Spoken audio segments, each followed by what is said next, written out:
Underneath the plateau of the excavations here in the city of Smyrna are these caverns and arches and rooms, which are all a part of the ongoing excavation of this ancient city. In fact, you may hear some clanging and banging in the background as the work proceeds.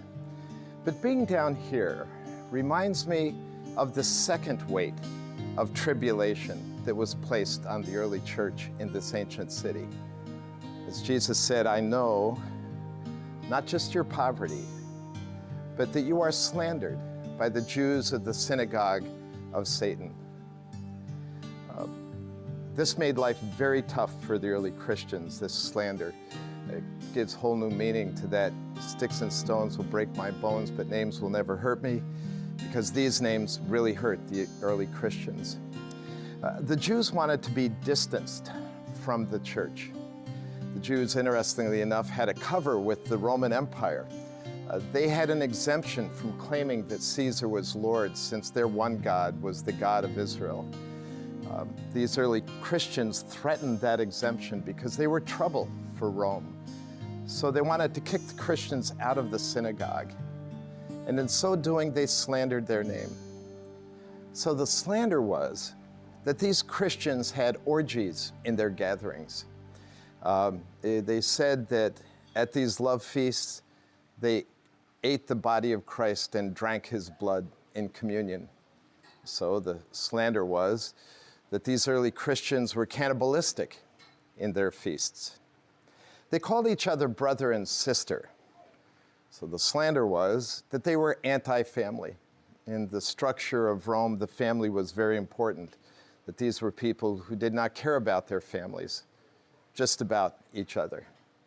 Well, it was those kinds of things that caused additional pressure, that marginalized the Christians, that alienated them, that made them a despised subculture. And so Jesus says, I'm well aware of your tribulation and the great weight of the slander that is thrown against you. So Jesus writes to these suffering followers of him at Smyrna that he knows the weights of their tribulation, that he knows the weight of their poverty, the weight of the slander hurled against them. And then he announces that there is a third weight yet to come. He tells them that their faith will be tested because they will be thrown into prison, and some of them would die for his name's sake. It wasn't good news. I mean, there were no like executive prisons or nice places where they locked up Christians. To be imprisoned probably meant that you would be thrown into a rat-infested dungeon full of human excrement, very little light, and certainly not much food. And to die? Well, you'd be thrown to the wild beasts in a public arena while the crowds cheered, or you'd be burned at the stake, or some other horrific way to die. And sure enough, that's exactly what happened to these believers. In fact, some of the famous martyrs of the church were martyred here in Smyrna.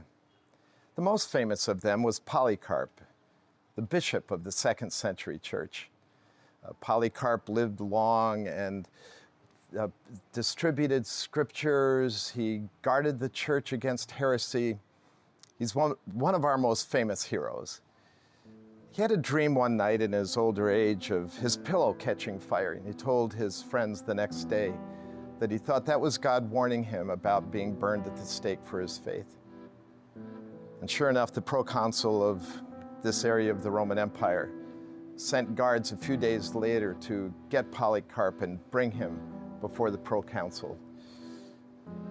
Polycarp welcomed them in, and he had his servants prepare a meal for them. He said, just wait, let me feed you. And he said, could I have 1 hour to pray? And he went apart and prayed for an hour, and in that prayer there was so much energy and passion that the guards heard it, and their hearts became guilty for why would we extinguish a life in a man like this? But faithful to their duty, they hauled him before the Roman leader. The Roman leader, looking at this old man himself, wonders, how can I put this man to death? And he pleads with Polycarp to deny his faith. And Polycarp made that famous statement, He said, I have served my master for 86 years. How can I now deny his name? So the proconsul, in anger, said, I'm going to throw you to the wild beasts. He said, you can do whatever you want. I will not deny Jesus Christ. So they stacked up the wood and made a stake to burn Polycarp to death. Normally they would nail people to the stake so they wouldn't move. Polycarp said, you don't need to do that. Just tie my hands. I will not move. And they lit the fire. Legend has it that a wind came along and literally swept the fire away from Polycarp like a sail full of wind, and he didn't die. And so the guard commanded one to go and stab Polycarp, and indeed they did, and he died there for Jesus Christ, just as Christ predicted would happen. But Jesus added a little note in the letter. He said, these tribulations will only last for 10 days, which was a metaphor in those days of just a short time. And then he said, after these are over, I have something special for you.